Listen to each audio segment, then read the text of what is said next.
ព្រះយេស៊ូវទ្រង់មានព្រះបន្ទូលនៅក្នុងយ៉ូហានចំពោះទី14ខ6បានចែងថាទ្រង់ជាផ្លូវជាសេចក្តីពិតនិងជាជីវិតហើយអ្នកចង់បានជីវិតសូមរកព្រះយេស៊ូវគឺអ្នកនឹងឃើញជីវិតសូមទៅជាមួយគ្នានឹងបទចម្រៀងនេះបើជីវិតនៅព្រះបាទជាគឺត្រូវការតែទ្រង់មួយប៉ុណ្ណោះ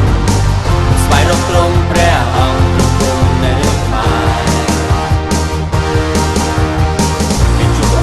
ខ្ញុំស្វែងរកទ្រង់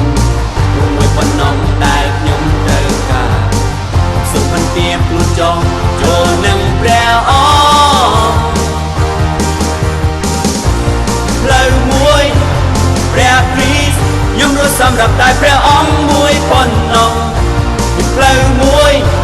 ព្រះគ្រីស្ទខ្ញុំរស់សម្រាប់តែព្រះអង្គមួយប៉ុណ្ណោះ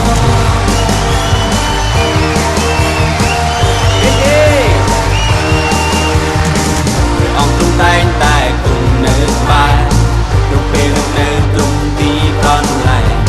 ព្រះគុណព្រះអង្គគោស្រោចស្រពលើខ្លួនខ្ញុំព្រះអង្គទ្រង់មិនដែលផ្លាស់ប្រែឡើយ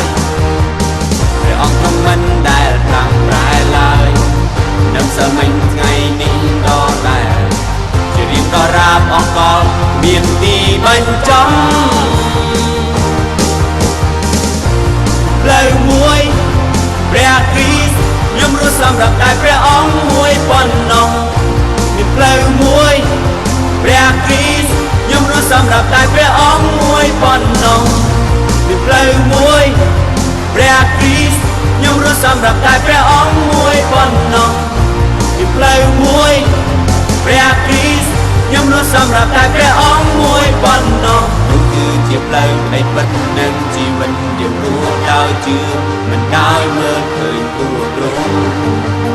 យើងគួរនៅសម្រាប់ទ្រង់សូមប្រកាសជាមួយគ្នានៅត្រង់វគ្គនេះនោះគឺជាផ្លូវនៃពិតនិងជីវិតយើងរស់ដោយជឿមិនដោយមើលឃើញទូទ្រង់យើងគួរនៅសម្រាប់ទ្រង់ទ្រង់គឺជាផ្លូវនៃពិតនិងជីវិតយើងរស់ដោយជឿមិនដោយមើលឃើញព្រោះទ្រង់យើងគួរនៅសម្រាប់ទ្រង់ទ្រង់គឺជាផ្លូវនៃពិតនិងជីវិតយើងគួរដោយជឿមិនដោយមើលឃើញព្រោះទ្រង់យើងគួរនៅសម្រាប់ទ្រង់